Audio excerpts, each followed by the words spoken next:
Okay, so I know this is my second video in a row about videos, but there's a reason for that. I think video can be a powerful tool with our students. That's why I did the last video. I think it's something they like doing. It's the way they engage, and I think it can be a valuable skill for them beyond the classroom. But also, I think because of that, because of how much they like videos, because of how they like to consume them, how it's a way that a lot of them learn things both inside and outside the classroom, I think it can be a powerful tool for you as a teacher. But also with that, I think it can save you time, which I know may be the one most precious thing that all of us have and wish we had more of. So I want to take a second to show you 4 ways that I think video can save you time. And then as you get a chance to kind of think about those over the next few days, next week I'm going to send another video out and I'm going to show you 3 tools that you can use to make videos. They're all available to each of us for free. They'll work on a lot of devices and just some options to hopefully give you ideas of be it kindergarten all the way through 12th grade, and maybe some ways you can start to make videos. So the first thing is that it's a one-time effort. Okay, so the thing is, yes, this is going to take work. Creating videos is going to take time. But if you think about it, if you do it the first year, then guess what happens? Next year, they're already there. They're stored. Whether you've stored them in Drive into folders, whether you've uploaded them to YouTube and they're on your channel, whatever the case may be, it's a one-time effort. They're there. They're ready to go, and so you don't have to worry about it going forward. So yes, this year, going through the spring and the next fall, or over the summer, or throughout next year, it's going to take some time initially. But once they're done, they're done. The other thing to think about too is think about the kind of videos that our students like to consume. It's not, the high level productions that a lot of us watch a lot of times. A lot of times it's, 3-minute videos on YouTube, people talking to the camera, things like that. So you may want to check some of those out because I think that can be encouraging as well to realize, it doesn't have to be a full-on Hollywood production to be engaging, informative, and helpful. So you don't have to you want to put some effort into it, make it good, and I'll show you how some of those tools next week can help you with that. It doesn't have to be a full-on Hollywood production. So we get to create these, make them, we make sure we store them and we're organized, and then we don't have to do it again. Now we might have to add 1 or 2, we might tweak a couple along the way, but for the most part we're just going to get to reuse them over and over again. So here's some ways that I use them and some other things that I've learned from talking to the teachers. So one is with makeup work. This was one of the most difficult things for me as a teacher. I'd have a groove going, I've got a calendar set, we're rolling along, I've got my copies made or whatever the case is, and then a kid misses, and we've got to make up. And I've got to remember who was there, who wasn't, what do we talk about, I've got to find time to reteach them. So one thing you can do with makeup work, if you've recorded all your lessons, and I would do this, like if I had a presentation, I would go ahead after I put the presentation together, just make a little video of me teaching it. Now if you wanted, you could set up a camera in the room and do it as you actually teach it live. But either way, you do that. It takes 15 to 30 minutes, nothing special. And then you can tell the kid, hey, here's the video, it's in my Google Classroom, it's on my blog, whatever you may use. Go check it out, watch that, that's what we covered yesterday, and then let me know what questions you have.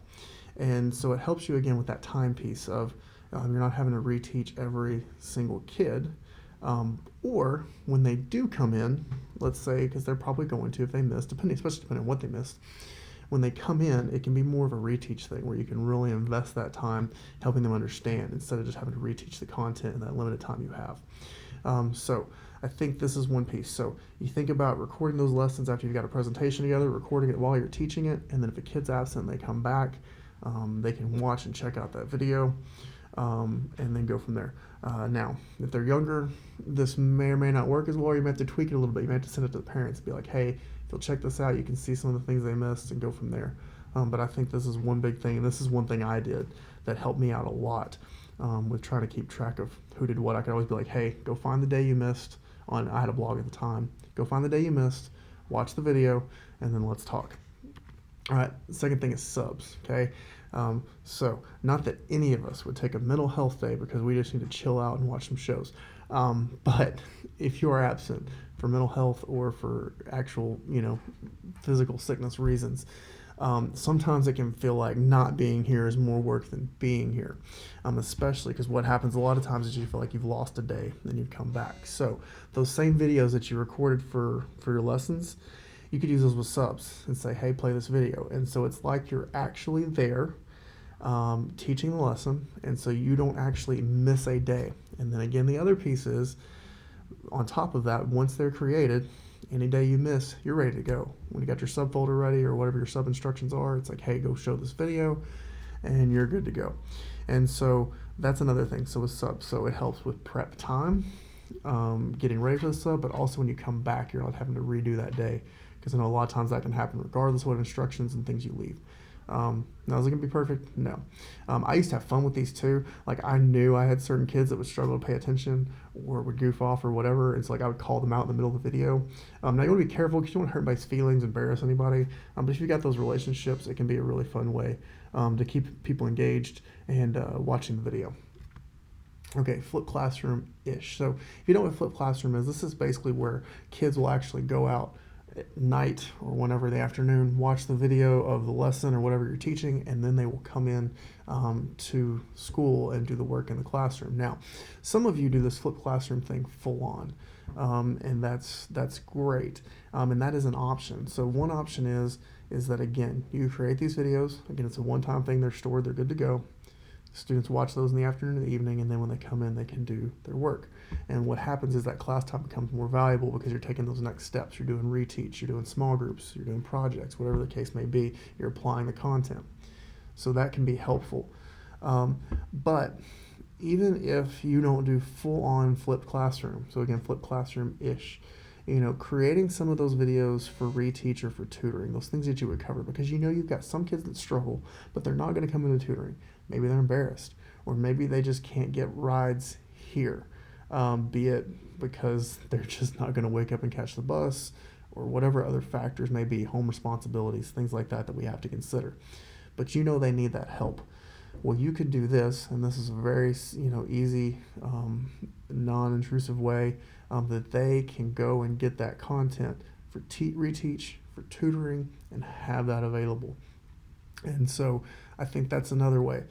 So where, again, because if they don't show up, they don't get the content, what's going to happen? They're going to fail. You're going to have to reteach them again and do those things. So in the long run, again, I think it'll save you time, but it really benefits your students. So whether you do full-on flipped classroom, and if you want to talk about that, we can talk about that, contact me. Or if it's just a little bit, where it's just you're using this for some tutoring, some reteach, some things that kids know, but they may not come ask, they may not show up for tutoring, or whatever the case may be. I think it's a way that you can share, create that content, put it out there.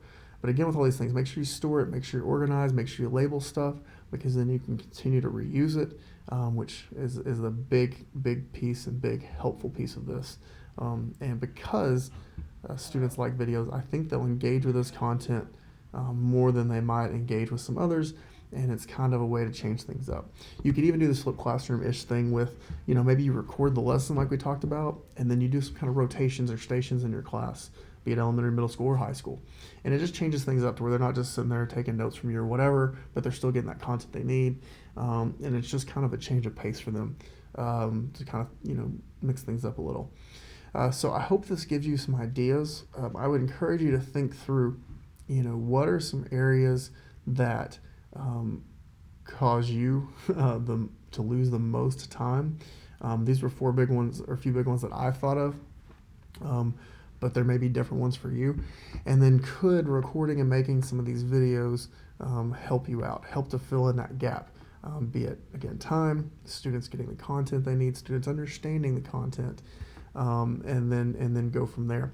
The other great thing about this is, depending on where you share it, how you share it, it can be a great way, like in classroom assignments, to get a conversation going. Kids can comment, they can interact, and then you can kind of go from there.